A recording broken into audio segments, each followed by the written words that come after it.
Morning all. So this morning I'm wearing blue. I'm on a slightly different route. Walking Loki, there he is. He was a naughty boy yesterday. He's a bit sheepish this morning, so I told him off. But anyway, I'm wearing blue, and the reason I'm wearing blue is because I'm going to be talking about living. And in particular, I'm going to be talking about a challenge that is now coming up for a lot of people around how they're going to integrate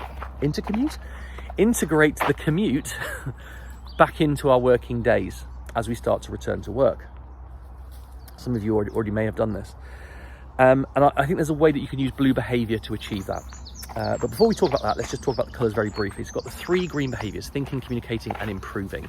Those are the essence of leading, because they make things better for you, your people and your organisation. That's what leading is all about. Then we've got the 2 amber behaviours: monitoring and directing. Those are the essence of managing. Managing, very different to leading. We hear them said in the same sentence, but then they're completely different. Managing is about making sure that things are okay, that things aren't going backwards, that risk is being managed, and that people are okay. Then there's red, doing, and brown, floating. Doing is the transactional stuff, the day-to-day stuff, productive work, and administration and travel. And then there's brown, which is floating. Floating is stuff that isn't adding any value, or you're not really sure what value it's adding. And if you have those in your diary too much, it'll take you, your people, and your organisation backwards, make things worse.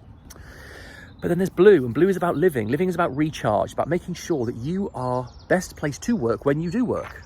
It's about looking after your physical, spiritual, mental and emotional well-being. And we're going to talk about that today. So the big challenge I'm hearing right now is about commutes. How am I going to get the commute back into my day and still get the same amount of work done? And I actually think this is a lot easier than many people realise. And there's a reason for this, and it's because of something called Parkinsons Law. You might have heard me talk about this before when I created the Foundation Week.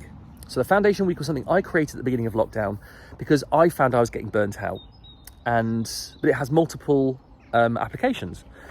So what I was finding was that because I wasn't going to the office, I wasn't getting breaks, like, the kind of little mid-morning break or interruptions. I wasn't putting in my lunchtime, or I was just grabbing a little bit of lunch and straight back to my desk.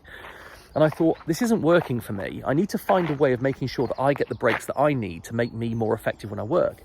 And so I created a Foundation Week, which would have my lunch, my breakfast, my mid-morning, afternoon break, exercise, walking the dog, etc. into my day. And the interesting thing that I found was that I didn't get any less done. In some respects, I got more done. And it was because of Parkinson's Law. Parkinson's Law says, if you give something 3 hours, it'll take 3 hours. In essence, I'm paraphrasing there, of course. But that's the reality of it. And the reason it works that way is because if you give yourself something 3 hours and it doesn't take 3 hours, when you get about half an hour in, you'll go, oh, I'm a bit ahead of plan. Oh, I've got an interruption. Yeah, I'll go do that. I've got plenty of time to do this. It'll get done. It's fine. And I'll go and do something else. And eventually you come back to it. And lo and behold, by the time you finished it, it's taken 3 hours. Hey, presto. That's how it works. But here's the thing. By doing a Foundation Week, you actually reduce the amount of time available to do the work that you think you need to do. And here's the thing. It actually takes you less time. And the reason it takes you less time is because you're more focused. Because in the moment where you say a report's going to take an hour to do, when you get halfway through it and you go, oh, email, you think, no, I've only got an hour. And you focus. That is why Parkinson's Law says what it says. So the Foundation Week is basically turning Parkinson's Law on its head. It's basically saying, give yourself less time to do things, and chances are it will take less time to do. And so here's the thing. You're worried about how you're going to fit as much stuff into your day, how you're going to get the same amount of stuff done whilst integrating the commute. Well, make the commute part of your Foundation Week now. Do it now. Have a think about what you used to do when you were on a commute. My 3 things. I used to read, sometimes. I used to listen to music a lot. I used to sleep. I used to sleep on my commute. So what I would say to you now is create a Foundation Week of all the stuff. Think about how long your commute time was or is going to be. Plan it into your week now.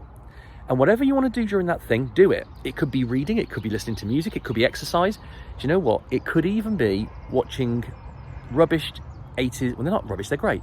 80s TV sitcoms. My personal one is Frasier. I love watching Frasier. I love a bit of farce, okay? So start to plan that stuff into your week now and take it off.